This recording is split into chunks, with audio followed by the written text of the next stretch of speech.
There's a lot of kinks and fetishes out there. Some are really popular, like bondage, roleplay, feet, etc. What about blood play? What about permanent scarring? What about mummification? What about bestiality? What is about necrophilia? Today I'll be the teenagers who talk about kinks and fetishes. Kinks and fetishes are formed and it has existed in our human race history long before the modern society itself. And it is noticeably in ancient Egyptian and ancient Greek. I am kinky and I have done research on these matters multiple times throughout the years. Firstly, I will explain to you what kinks and fetishes are and how various are they. Secondly, I will point out proof in the past of the existence of them. 3. I will explain to you how does it form. So, what is kinks and fetishes? Simply put, kinks and fetishes are unconventional ways of sexual intercourse according to researchers and professionals. Fetish is a narrow term of kink as it is used to describe certain particular interests for certain matters such as non-genital body parts, body fluid, certain smell, objects, etc.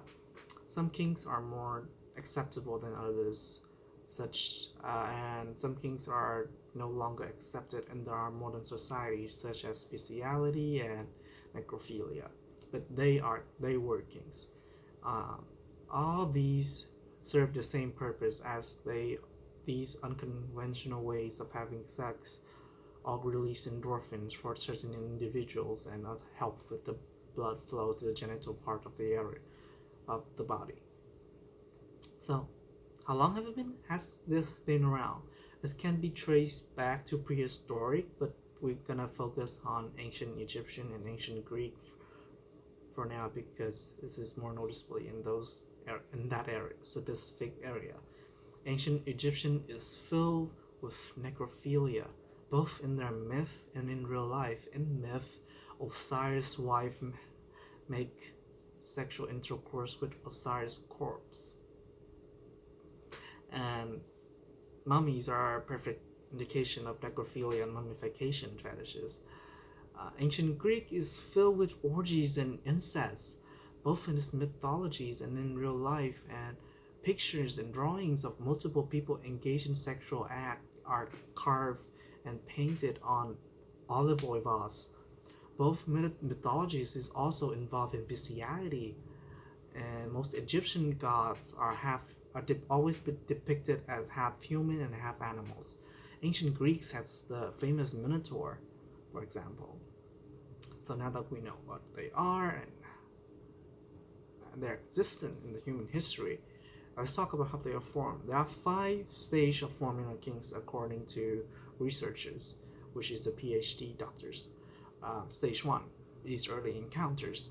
This usually takes place before the age of 10, when people notice about their attraction and fascination about certain kings without any knowledge of them. Next one is exploration with self, when you start exploring with it, usually with porn in different categories nowadays, and also your own bodies. This usually takes place at the age of 14. The third stage is evaluation. At this stage, your identity starts to form, and the more you discover yourself, the more different you start to feel, and you start labeling. And labeling is a way of help with comprehending the world around you. And next stage is finding others. This is kind of self-explanatory when you start seeking out others with the same interests as you, uh, either online or in person or festivals or events, those kind of stuff. This usually happens when you are turned 18. And last stage is exploration with others, when you actually engage in physical contact with kinks and fetishes.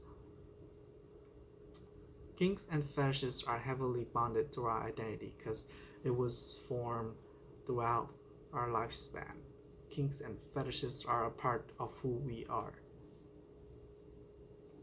Kinks and fetishes are formed and had existed long before modern society itself.